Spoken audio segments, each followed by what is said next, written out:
Welcome to middle education. Finally कक्षा 9वीं विषय सामाजिक विज्ञान का प्रश्न पत्र लेकर के आ चुका हूं। और अगर आपने इस वीडियो को बहुत अच्छे से देख लिया ना, डेफिनेटली कल के एग्जाम में फायर करोगे। याद है तुमको गणित के टाइम का? याद है तुमको रात में वीडियोस अपलोड हुआ था? एंड रात में जो वीडियो अपलोड हुआ था उसमें तुमने धमाका मचाया था। एंड लो आ गया तुम्हारा वायरल पेपर। फटाफट अच्छे से एकदम सारे क्वेश्चन को प्रिपेयर कर लो, क्योंकि अब तुम्हारा समय आ चुका है एग्जाम में टॉप करने के लिए। तुम जहां से भी पढ़ रहे हो, जिस भी चैनल के वीडियोस देख रहे हो, जो भी कर रहे हो, सब कुछ बंद कर दो। अब जो मिडिल एजुकेशन में आ रहा है और जितने सेटों में आ रहा है बस उसे देखो। अगर अपने एग्जाम में टॉप करना है तो इस बात की गारंटी देता हूं। अब तुम्हें सारे क्वेश्चन को बहुत अच्छे से करना है और बहुत बढ़िया तरीके से सारे क्वेश्चन को दिमाग में घुसेड़ लेना है, फीड कर लेना है एग्जाम में टॉप करना हो तो चलो फटाफट हम आगे बढ़ते हैं और अपने सारे क्वेश्चंस को बहुत अच्छे से कवर अप करते हैं और देखते हैं किस प्रकार से क्वेश्चंस पूछा गया है। जैसे मैं पेज को ओपन करता हूं तो यहां से स्टार्ट होते हैं आपके क्वेश्चंस। लेकिन उसके पहले बता देता हूं कि इसके ऑलरेडी एक वीडियो मैं अपलोड कर दिया था, लेकिन यह वीडियो क्विक रिवीजन के तौर पर होगा। फटाफट आपको रिवाइज करना है कि क्या होगा सही आंसर और इस क्वेश्चन को दिमाग में बैठाते जाना है, क्योंकि अब तुम्हारा समय आ चुका है तुम्हें एग्जाम में टॉप करने के लिए। और टॉप कौन कराएगा? गणित के पेपर का याद है? टॉप कराया था मिडिल एजुकेशन। चलो हमारा पहला प्रश्न कहता है कि सही विकल्प चुनकर लिखो। पहला नंबर कहता है नीचे दिए गए स्थानों में किस स्थान पर विश्व में सबसे अधिक वर्षा होती है? तो इसका सही आंसर आपको लिखना है चेरापूंजी। नए पैटर्न के आधार पर क्वेश्चन है, नए पैटर्न के आधार पर क्वेश्चन, ध्यान सुन लो। ऐसे घुमा प्रश्न कभी नहीं पूछता, कल के पेपर में देखने को मिलेगा। नेक्स्ट कहता है कि बंगाल में किस वर्ष में अकाल पड़ा था? सबसे पहले अकाल बंगाल में पड़ा था और इसका टाइम पीरियड होगा 1943। इस टाइम पे सबसे पहले अकाल पड़ा था। नेक्स्ट कह रहा है कि अमेरिका के सैनिक अड्डे पर्ल हार्बर पर बमबारी की थी। तो पर्ल हार्बर पर किसने बमबारी की थी? जापान ने बमबारी की थी। जापान ने क्यों किया था? क्योंकि अमेरिका ने जापान के 2 शहर हिरोशिमा और नागासाकी में बमबारी की थी, इसलिए इसका जवाब देने के लिए जापान ने भी किया था। याद कर लेना अभी से, अच्छे से रट लेना क्वेश्चन को। नेक्स्ट देखो हमारा चौथा नंबर कहता है भूमि मापने की इकाई क्या है? एंड मीटर, किलोमीटर, हेक्टेयर या फिर इनमें कोई नहीं। तो इसका सही आंसर आपको हेक्टेयर अर्थात ऑप्शन नंबर सा पे टिक करना है। आगे बढ़ते हैं। नेक्स्ट देखो कर्क रेखा किस राज्य से नहीं गुजरती है? किस राज्य से नहीं गुजरती है भाई? भारत देश के 8 राज्य से गुजरती है, अगर याद होगा तो। उसमें से जो ओडिशा राज्य है वहां से कर्क रेखा नहीं गुजरती, तो यहां पर आपको ओडिशा टिक करना था। आगे देखते हैं। नेक्स्ट कह रहा है छठवां नंबर कि जनगणना कितने वर्ष के अंतराल में होता है भाई? तो 10 वर्ष के अंतराल में जनगणना कराया जाता है। और अभी वर्ष 2021 में जनगणना होना था, लेकिन अभी तक नहीं हुआ, अभी थोड़ी लेट चल रहा है। तो ये तुम्हारे क्वेश्चन होते हैं कंप्लीट। सारे क्वेश्चन को बढ़िया तरीके से दिमाग में बैठा लेना, कल के एग्जाम में फायर करोगे और कल के एग्जाम के टॉपर आप हो। आगे बढ़ते हैं। सेम क्वेश्चन इंग्लिश में अवेलेबल है, सब क्वेश्चन को इंग्लिश में देख लो। और ये रहा है आपके सामने सेट नंबर डी। सारे क्वेश्चन को बेहतरीन ढंग से पढ़ लेना। आगे बढ़ते हैं। नेक्स्ट देख लो, सेम क्वेश्चन इंग्लिश में अवेलेबल है, देख लो। एंड यहां पर हमारा प्रश्न क्रमांक 2 कह रहा है कि रिक्त स्थान की पूर्ति करो। आओ देखते हैं क्या करना है। पहला नंबर कहता है कि भारत की वर्षा का वार्षिक औसत क्या है? तो वार्षिक औसत लिखना है आपको 155 सेंटीमीटर। मतलब भारत में हमारे 155 सेंटीमीटर तक वर्षा होती है, ये एवरेज है। इससे अधिक भी होती है, कहीं कहीं इससे कम भी होती है। नेक्स्ट देखो, वास्तव में देश का हर डैश डैश व्यक्ति निर्धन है। तो हर चौथा व्यक्ति निर्धन है देश का, हर चौथा व्यक्ति आपको गरीब देखने को मिलेगा। नेक्स्ट कह रहा है कि दूसरे विश्व युद्ध कब हुआ था? तो याद रखना 1939 में शुरू हुआ था और 44 तक चला था, सेकंड वर्ल्ड वॉर। अच्छा पूछेगा पहला विश्व युद्ध अलग सेट में, तो आप क्या लिखोगे? 1914 से लेकर के 1918 तक। ध्यान से देख लेना, ध्यान से सारे क्वेश्चंस को। फिर से बोल रहा हूं, बार बार बोल रहा हूं। और इतना ही नहीं, अगर इसके पीडीएफ को डाउनलोड करना है, लिंक डिस्क्रिप्शन बॉक्स में है, जाकर के जल्दी से पीडीएफ को डाउनलोड करो। नेक्स्ट देखो कि भारत विश्व का कौन सा बड़ा देश है? 7वां बड़ा देश है। नेक्स्ट भारत और श्रीलंका के बीच कौन सी खाड़ी? तो मन्नार खाड़ी है। वर्साई की संधि कब हुई थी? तो 20 जून 1919 को वर्साई की संधि देखने को मिली थी। आगे सेम क्वेश्चन इंग्लिश में अवेलेबल है, आप इसे देख लीजिए। नेक्स्ट हमारा कह रहा प्रश्न क्रमांक 3 सत्य सत्य लिखो। पहला नंबर कहता है मक्का एक व्यापारिक फसल है, तो बिल्कुल सही हो जाएगा। दूसरा नंबर कहता है कि बाढ़ या सुनामी अप्राकृतिक घटनाएं हैं, तो यह आपका गलत हो जाएगा। बाढ़ और सुनामी एक प्राकृतिक घटनाएं हैं। चलो आगे बढ़ते हैं नेक्स्ट, जहां तक होता है कंप्लीट। नेक्स्ट हमारा तीसरा नंबर कहता है कि खाद्य की कमी के कारण कीमतें बढ़ जाती है, तो बिल्कुल सही हो जाएगा। नेक्स्ट कह रहा है कि अक्षांश का प्रभाव दक्षिण से उत्तर की ओर दिन रात की अवधि पर पड़ता है, तो बिल्कुल सही हो जाएगा। नेक्स्ट कहता है कि 1945 में बाइमर गणराज्य की स्थापना हुई, तो गलत हो जाएगा। एंड जनसंख्या वृद्धि से गरीबी बढ़ती है, बिल्कुल सही हो जाएगा। इस प्रकार से आपका ये होता है कंप्लीट। मैं फिर से बोलूंगा, कोई भी सेट आए तुम्हारे स्कूल में, अगर तुमने अच्छे से पढ़ लिया तो गणित की तरह टॉप करोगे। ध्यान रखना, जिस प्रकार से तुमने गणित में फोड़ा था 75 में से 70 नंबर, ठीक वैसे ही तुम्हारा सामाजिक विज्ञान में आने वाला, इस चीज को दिमाग में बैठा लो। ठीक है, नेक्स्ट आप देख लो फटाफट यहाँ पर प्रश्न क्रमांक 3। आओ देखते हैं सही जोड़ी। सही जोड़ी पहला नंबर कहता है कि विश्व का सबसे बड़ा देश तो रसिया है। नेक्स्ट नीम तो ये है जीवाणु प्रतिरोध। नेक्स्ट कहता है प्रथम पूर्ण जनगणना, तो इसका सही आंसर 1881। अपराधी जनजाति अधिनियम तो इसका हो जाएगा 1871। एंड नेक्स्ट कह रहा है कि प्रारूप कमेटी के अध्यक्ष डॉक्टर भीमराव अम्बेडकर और जय प्रौद्योगिकी, आपको तृतीय क्षेत्र लगा देना है, बढ़िया अच्छे दिमाग में बैठा लो। सेम क्वेश्चन इंग्लिश में अवेलेबल है। अब आगे बढ़ते हैं, नेक्स्ट देखते हैं प्रश्न क्रमांक 5, एक वाक्य में उत्तर दो। भारत का क्षेत्रफल कितना है? तो 32,87,263 वर्ग किलोमीटर। कैसे लिखोगे? ऐसे 32 लाख, ये 3 है, ठीक है, 32 लाख, अरे सॉरी यार, ये 32,87,263 वर्ग किलोमीटर, ये हमारे हिंदुस्तान का क्षेत्रफल। नेक्स्ट वर्षायक संधि कब हुई थी? तो 1919 में हुई थी। नेक्स्ट रबर के वृक्ष से प्राप्त होने वाला तरल पदार्थ क्या कहलाता है? तो लैक्टस कहलाता है। नेक्स्ट लोकतंत्र में शासकों का चुनाव कौन करता है? जनता द्वारा किया जाता है। नेक्स्ट राष्ट्रीय काम के बदले अनाज योजना जो कार्यक्रम कब लाया गया था? 2004 में लाया गया था। सार्वजनिक वितरण प्रणाली का अंग क्या है? तो उचित मूल्य की दुकान, ये आपके सार्वजनिक वितरण प्रणाली का अंग है। बस इतना तुम्हें लिखना था। इस प्रकार से आपका प्रश्न क्रमांक 1 से लेकर के 5 तक सब कुछ होता है कंप्लीट। चलो आगे बढ़ेंगे, प्रश्न क्रमांक 6 से देखेंगे और इसका आंसर सही से देखेंगे, इसलिए कमर को कस लो। 5 मिनट में जब मैं ये कंप्लीट कर दिया तो आगे 10 मिनट में 6 से लेकर के 23 तक के संपूर्ण प्रश्न को उत्तर बताऊंगा, कुछ नहीं छोड़ूंगा। और अगर तुमने पढ़ लिया तो कल के टॉपर आप होने वाले हो। तो चलिए फटाफट स्टार्ट करते हैं। हमारा प्रश्न नंबर 6 रहा है कि भारत के तीनों ओर से विस्तृत जलराशि का नाम बताओ। मतलब जैसे ये हमारा हिंदुस्तान हो गया, ठीक है, और ये हिंदुस्तान के तीनों ओर कौन सी जलराशि है उसका नाम पूछा है, तो ये रहा तुम्हारे सामने आंसर। ठीक है, ये सबसे पहले लिखना है बंगाली खाड़ी, और पश्चिम में अरब सागर, और दक्षिण में है आपका हिंद महासागर। बस इतना लिख के कंप्लीट करोगे। नेक्स्ट हमारा कह रहा था हमें कि भारत में किन किन राज्यों से करके गुजरती है, तो भारत के 8 राज्यों से करके जाती है, उसका नाम आपको याद होना चाहिए। तो देखो राजस्थान, गुजरात, मध्य प्रदेश, छत्तीसगढ़, झारखंड, मिजोरम, पश्चिम बंगाल एंड त्रिपुरा। इतना लिख के कंप्लीट करेंगे।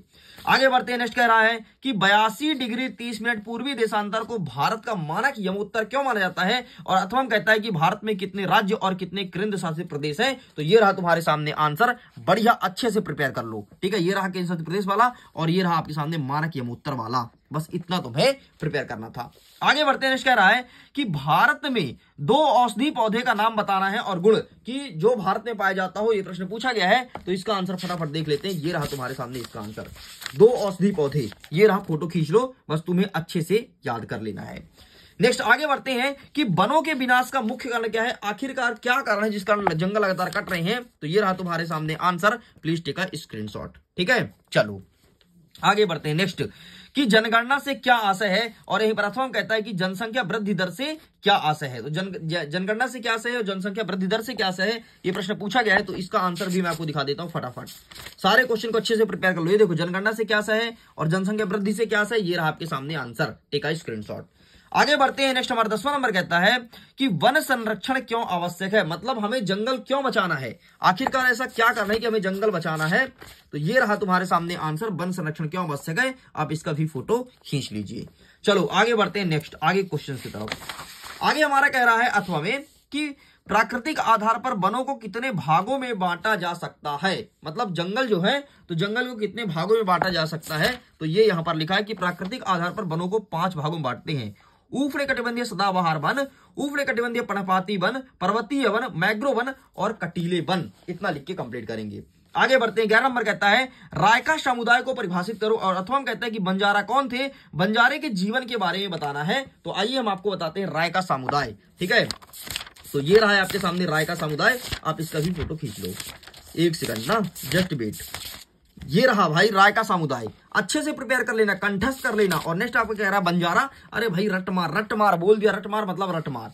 नेक्स्ट देखो अथवा 12 नंबर कहता है कि रंग भेद से क्या आशय है, और अथवा कहता है कि पंथ निरपेक्ष संविधान क्या है। तो रंग भेद से क्या आशय है ये हम आपको दिखा देते हैं फटाफट।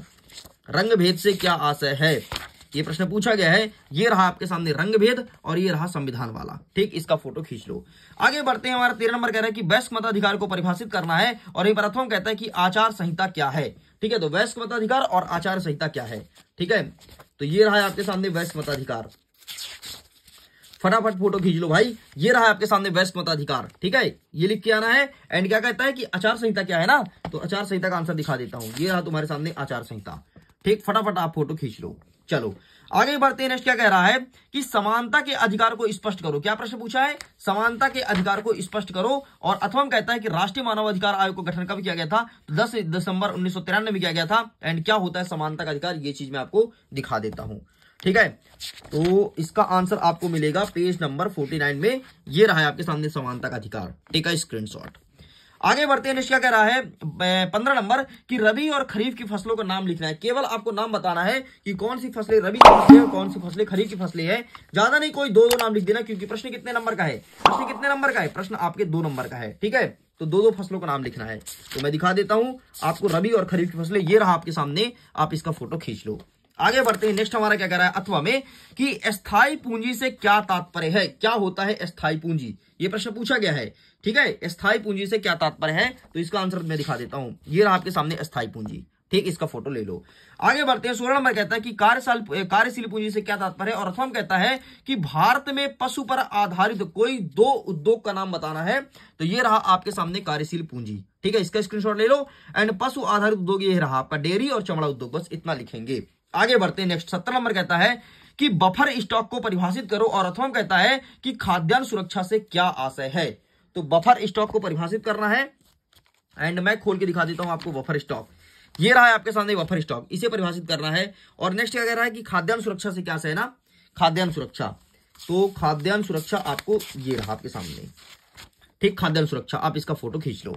चलो आगे बढ़ते हैं फटाफट। हमने कवर कर लिया प्रश्न क्रमांक 17 तक और सारे क्वेश्चन को बेहतरीन ढंग से प्रिपेयर कर लो अभी तुरंत का तुरंत। सब कुछ छोड़ दो अगर तुम कुछ रखे हो पढ़ने तो, क्योंकि यही क्वेश्चन देखने को मिलेगा। गारंटी के साथ कहता हूं, डंके की चोट में कहता हूं। नेक्स्ट कह रहा है आपका 18 नंबर कि प्रथम विश्व युद्ध का रूसी क्रांति पर क्या प्रभाव पड़ा। और अथवा कहता है कि 1917 की रूसी क्रांति के मार्च के योगदान को बताना है। तो आइए हम 18 नंबर का दिखा देते हैं आंसर। तो ये रहा है आपके सामने 18 नंबर। तो ये रहा आपके सामने प्रथम विश्व युद्ध पर रूसी क्रांति का प्रभाव और मार्क्स का योगदान। ये रहा भाई मार्क्स का साहब का योगदान। दोनों प्रश्न को अच्छे से तैयार कर लेना। आगे बढ़ते हैं। 19 नंबर कहता है कि लोकतंत्र का महत्व स्पष्ट करो। और अथवा कहता है कि लोकतंत्र की कोई 3 विशेषता बतानी है। तो क्या है लोकतंत्र का महत्व, इसे देखते हैं। इसका आंसर मिलेगा आपको पेज नंबर 122 में। तो ये रहा आपके सामने लोकतंत्र का महत्व। फटाफट आप इसका फोटो खींच लो, ये होता है कंप्लीट। एंड अथवा कहता है कि लोकतंत्र की 3 विशेषता। प्रश्न कितने नंबर का है? 3 नंबर का है। ठीक है, तो 3 विशेषता ये रहा आपके सामने। स्क्रीनशॉट ले लो, यहां पर देख सकते हो आपका जो प्रश्न है वो 3 नंबर का है। आगे बढ़ते हैं। नेक्स्ट क्या कह रहा है कि निर्धनता उन्मूलन की वर्तमान सरकारी रणनीति पर चर्चा करो। मतलब सरकार किस प्रकार से गरीबी को दूर करने के लिए कार्य कर रही है, ये प्रश्न पूछा गया है। ठीक है, तो इसका आंसर भी मैं आपको दिखा देता हूं। 1 सेकंड। ये रहा है आपके सामने निर्धनता उन्मूलन के लिए सरकारी रणनीतियां। ठीक है, इतना लिख के कंप्लीट करेंगे। आगे बढ़ते हैं। नेक्स्ट हमारा क्या कह रहा है कि भारत में गरीबी के क्या कारण है, निर्धनता के क्या कारण है भारत देश में, ये चीज आपसे पूछा गया है। ये रहा है आपके सामने भारत देश में गरीबी के कारण। बस आपको इतना फोटो क्लिक करना है। ठीक, आगे बढ़ते हैं। 21 नंबर कहता है कि भारत में जलवायु परिवर्तन को प्रभावित करने वाले कारकों का वर्णन करना है। कोई 4 कारक बताना है। और अथवा कहता है कि भारत में होने वाली मानसूनी वर्षा तथा उसकी विशेषताएं बताइए। तो आइए देखते हैं प्रश्न क्रमांक 21 का उत्तर, सही उत्तर क्या हो जाएगा। तो इसका उत्तर आपको लिखना है कुछ इस प्रकार से। ठीक, ये रहा। सबसे पहले भारत देश में जलवायु को प्रभावित करने वाले कारक, और क्या कहता है कि मानसूनी वर्षा तथा उसकी विशेषताएं ना। तो मानसूनी वर्षा तथा उसकी विशेषताएं। 1 सेकंड जरूर रुकिएगा, ये भी दिखा देता हूं कौन सा प्रश्न पूछा है। 21 का अथवा। ठीक है, पेज नंबर 97 में उसका आंसर था। ये रहा आपके सामने। ठीक, तो इसे अच्छे से तैयार कर लो और बढ़िया तरीके से छाप के चले आना। आगे बढ़ते हैं। 22वां नंबर कह रहा है कि सर्वोच्च न्यायालय की शक्तियों का वर्णन करो। और अथवा कहता है कि हमें सांसद क्यों चाहिए, इस कथन को स्पष्ट करो। तो आइए दिखाते हैं सर्वोच्च न्यायालय की शक्तियां। ठीक है, तो ये रहा है आपके सामने सर्वोच्च न्यायालय की शक्तियां, इसका वर्णन करना है। ठीक है, तो बढ़िया से इसे प्रिपेयर कर लो। ये रहा, टेक अ स्क्रीनशॉट। बढ़िया फोटो खींच लो और इस क्वेश्चन को अच्छे से प्रिपेयर कर लेना। ठीक है, और हमें सांसद क्यों चाहिए प्रश्न पूछा गया है ना, ये भी मैं आपको दिखा देता हूं। एंड हमें सांसद क्यों चाहिए, ये रहा। ठीक, तो आप इसका फोटो खींचो एंड आगे बढ़ते हैं। ये रहा आपके सामने पूरा आंसर। आगे बढ़ते हैं। नेक्स्ट कह रहा है कि भारत के मानचित्र में दर्शाना है। तो आपसे बोला है यमुना नदी, कृष्णा नदी, ठीक है, और आपसे बोला है महानदी और सतलुज नदी। तो नदी दिखाना है। एंड नेक्स्ट कह रहा है कि भारत के मानचित्र में निम्नलिखित को दर्शाई। छोटा नागपुर का पठार, गंगा यमुना का पठार, विंध्याचल का पठार एंड बुंदेलखंड का पठार। ये सब कुछ क्वेश्चन आएगा आपके यहां से।